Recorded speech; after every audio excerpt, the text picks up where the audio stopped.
This is my audience of 4 adults. 5 if you include the cat. He's only 4. He's just...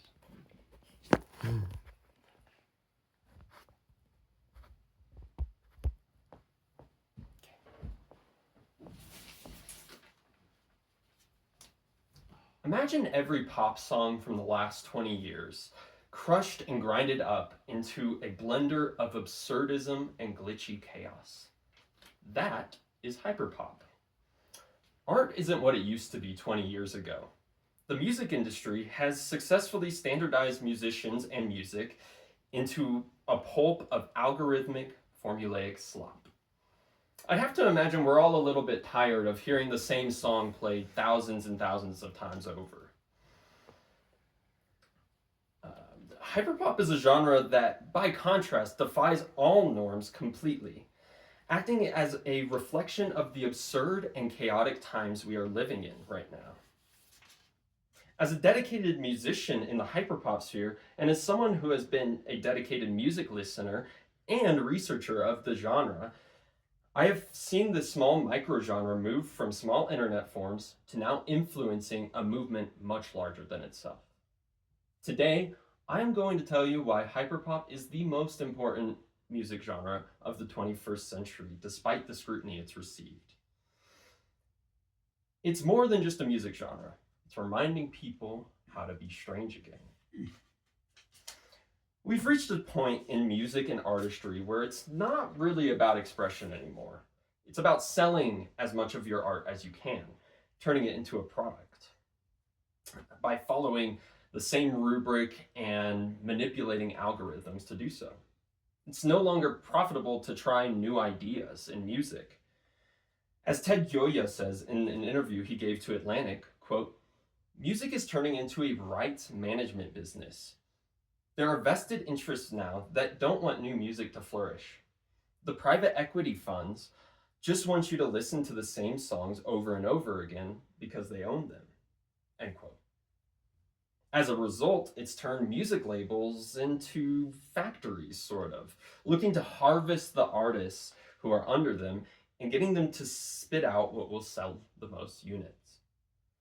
Louis Etienne, writing for Ethnic Diversity Source, also further notes that radio stations are becoming increasingly reliant on narrower rosters and playlists composed of cash cows, decreasing the artist's variety drastically because they're just playing the same 21s.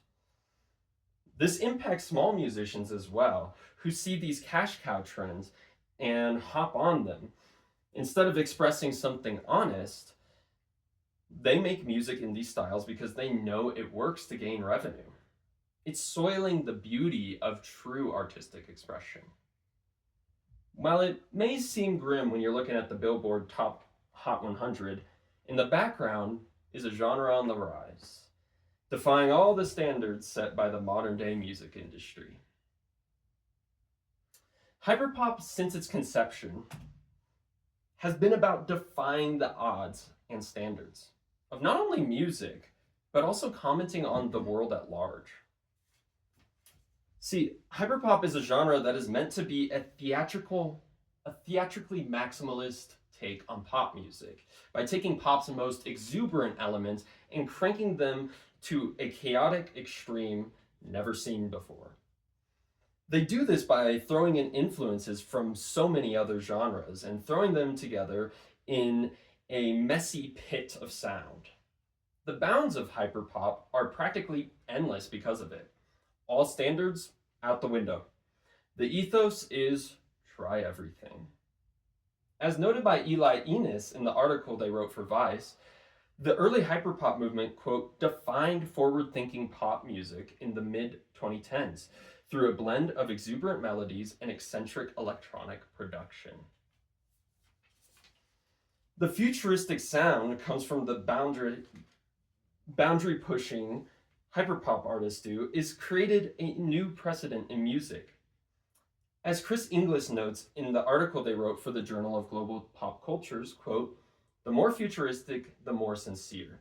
And this view has clearly extended to today's producers of hyperpop," end quote. The weirdness and lack of rules hyperpop has made it less marketable, but more sincere. Hyperpop was already built by a diverse catalog of queer and trans artists who sought out this odd sound to reflect their own strange journey with identity. This absolutely reflects in the lyricism as well. The defiance of standards has made hyperpop's lyrics very absurd, or lean into very online lingo, or crushingly honest, saying literally anything that comes to mind. But through this parody comes a deep sincerity, and I can think of no better example than Fraxium's hyperpop song, Everybody's Eyes, where she says, quote, "Just call me your daughter for the hell of it. All I need is just one sign. I heard you call Twitter X. I've been trans for longer than that, and I still don't get respect." End quote. It's goofy, but the imagery really cuts deep in talking about trans identity struggle. Hyperpop's strangeness and absurdism goes beyond just a view of music, though. It is teaching us how important it is to let go and be a little weird. Imagine a world where you didn't care what people thought. You're not bound by some societal standard, or you need to follow a certain set of rules to seem likable. You're just your most pure, unfiltered self. I believe if all of us were to be our unabashed, true selves, we would be much happier. A 2016 research study done by the University at Buffalo suggests that this is backed up by science as well. Mark Seary, the one who made the study, says, quote, "People can show conformity, but going along with the group doesn't always mean you're happy," end quote. Being weird means thinking of the unthinkable, doing the preposterous. That is something that artistry used to thrive in, and something that hyperpop is openly embracing with its artists. Pushing boundaries not only means you are breaking ground with innovation, but it also means you have more long-term happiness. Think about when you were a kid. Like me when I was a kid. You were just learning the rules and not caring what people thought. You were just trying things out, you know? I think it's important to embody that. Embrace it. Be curious about things. Be silly and a little bit weird. Hopefully from today, you can see the new precedent and standard that hyperpop is encouraging in its scene. It is more than just a genre. It's a movement encouraging people to radically be themselves. Go out and do something you've always wanted to do but haven't because you were scared of being embarrassed. Express yourself freely like the hyperpop artists have taught us to do. The world is bizarre, and we reflect what the world is. We cannot respond to this age of chaotic insanity with defeat. No. We must fight it by being 3 times as strange and being true to who we are. Awesome. Here's my audience again. Yippee.